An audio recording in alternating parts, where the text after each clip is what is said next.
Citators serve multiple purposes in legal research. Citators validate primary legal authority as good law, but they also serve as a research tool to identify additional relevant authorities.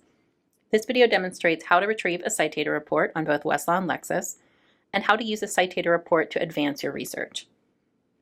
We will start on Westlaw and retrieve a case by its citation. We're going to use a Supreme Court case, Tinker v. Des Moines. And we'll start with the volume number, 393. The abbreviation of the reporter is US, and the page number where the case begins is 503.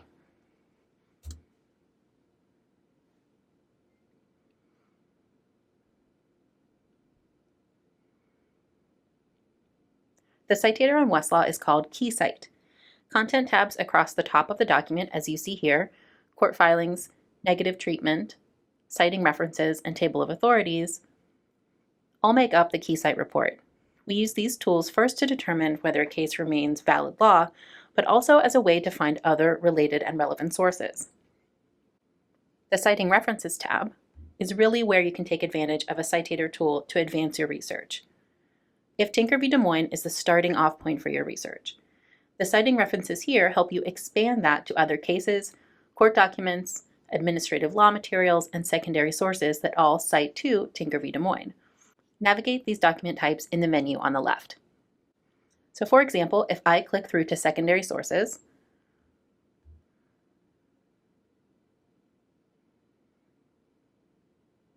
I see additional options to filter to ALR annotations, law review articles, other journals, news, etc. This is an excellent way to go from one good case to finding secondary sources for background information on the broader topics of free speech and public education. When it comes to primary law, there are also filters available to start with one good case, here Tinker v. Des Moines, to find citing documents from other jurisdictions. If I click on Cases and switch to the post-search filters, I now see a filter for jurisdiction.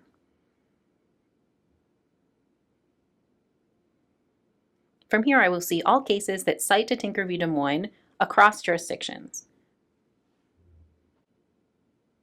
And finally, the last tab in the Key Cite report is the Table of Authorities.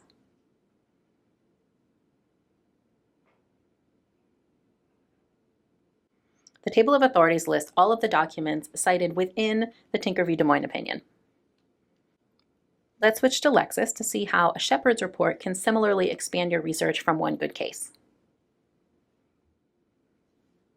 Starting at the Lexis homepage, I will again retrieve the opinion in Tinker v. Des Moines by its citation.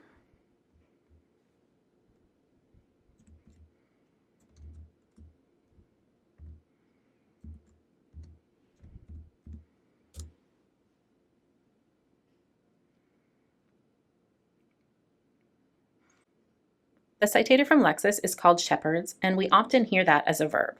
To shepardize a source is to retrieve a citator report and validate law as good law. The Citing Decisions tab across the top of the page shows me all subsequent opinions that cite to Tinker v. Des Moines. Take note here that the total numbers and the treatments assigned are different from those we saw in Westlaw. This shows you how different the content of the databases on each platform can be and how the two citator systems can assign different meanings to their indicators. Consider running a citator report on both platforms in your research if both are available to you. The first thing you see here is the Shepard's Citing Decisions analysis, which can be a very helpful tool. Here you see cases broken down by treatment and jurisdiction. Click on any color square to go directly to those specific cases.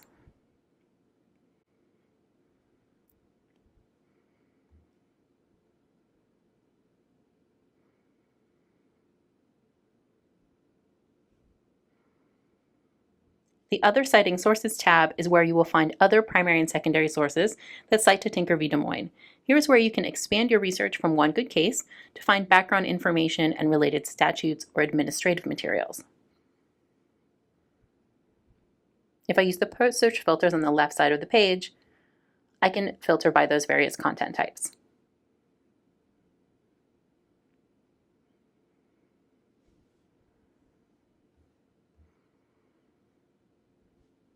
And again, the Table of Authorities tab lists all of the sources cited within the opinion for Tinker v. Des Moines. And these are the basics for navigating a Citator report to expand your research. Speak to your legal research professor or librarian for more help.